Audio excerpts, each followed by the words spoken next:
চাঁদা তোলে কিস্তিতে, ভাগ যায় এনসিপিতে। গুলশানে চাঁদা তুলতে আসা এই ছেলের কারণে এনসিপি ইজ্জতের দফারফা হয়েছে। আব্দুর রাজ্জাক বিন সুলাইমান রিয়াদ নামের মতো তার চাঁদার পরিমাণও বিশাল, হাজার না লাখ না, সরাসরি কোটির ঘরে। ইতিহাস বলছে বাস্তবে কেউ ভণ্ড হলে ফেসবুকে সে অলিয়া উলিয়া হয়। অনেকটা বিসিএস এর প্রশ্ন ফাঁসের সাথে জড়িত সেই আবেদ চাচার মতো। এই ছেলে বড় হয়ে আবেদ চাচা হতো। চাঁদা নিয়ে সে বিএনপিকে ফেসবুকে দিনরাত খোঁচাতো। জিয়ার সৈনিক, চাঁদা তুলে দৈনিক, এইসব স্লোগান তার ফেসবুকে দেখা গেছে। বিএনপিতেও তো কবি সাহিত্যিকের অভাব নেই। তারা এখন বলছে চাঁদা তুলে গুলশানে, টাকা যায় রূপায়ণে। আসলে রূপায়ণ টাওয়ারে এনসিপির অফিস। নাহিদ ইসলামের সঙ্গে ছবি তুলে সে লিখেছে, রোদ্দুর, একসাথে যেতে চাই বহুদূর। তার বোঝা উচিত ছিল নাহিদের ওজন আগের চেয়ে অনেক বেড়েছে, এই পেট নিয়ে বহুদূর যাওয়া সম্ভব না। আরেকটা ছবি দিয়ে লিখেছে, আমার ইমাম। এটা ঠিক লিখেছে। মিলাদ পড়ানো কিছু ইমাম নাহিদের মতোই স্বাস্থ্যবান হয়। নিজের সম্পর্কে সে লিখেছে, গবেষণা বলছে বাংলাদেশ থেকে মিসাইল ছুড়লে সেটা রাজধানী ঢাকা ক্রস করার আগেই কমপক্ষে 3 জায়গায় চাঁদা দিতে হবে। তবে গুণী এই ছেলের কারণে যদি তার লিডারকে ধরতে হয়, তাহলে পুরো বাংলাদেশ হয়তো রাজনীতিবিদ শূন্য হয়ে যাবে। বিএনপির লুৎফুজ্জামান বাবর থেকে শিবির নেতার সঙ্গেও তার ছবি আছে।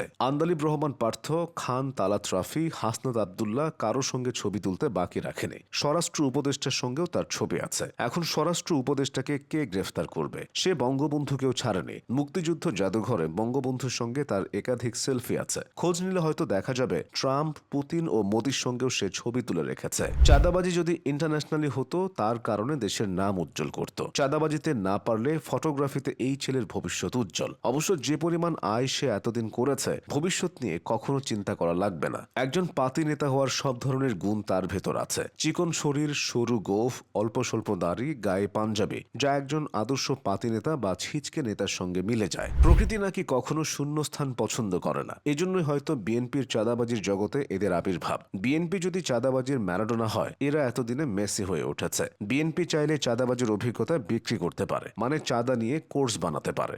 আপনি এমন ঘটনা খুব কমই দেখবেন চাঁদাবাজি করতে গিয়ে বিএনপির কেউ ধরা পড়েছে, এতই তাদের অভিজ্ঞতা। তবে মাছ সব পাখি খায়, কিন্তু দোষ হয় শুধু মাছরাঙার। তেমনি চাঁদা সব দল নিলেও এতদিন শুধু বিএনপির দোষ হতো। সব দলই এখন চাঁদা খাওয়া শিখে গেছে, শুধু নাম বদলে ডোনেশন, ক্রাউড ফান্ডিং, হাদিয়া ইত্যাদি হয়েছে।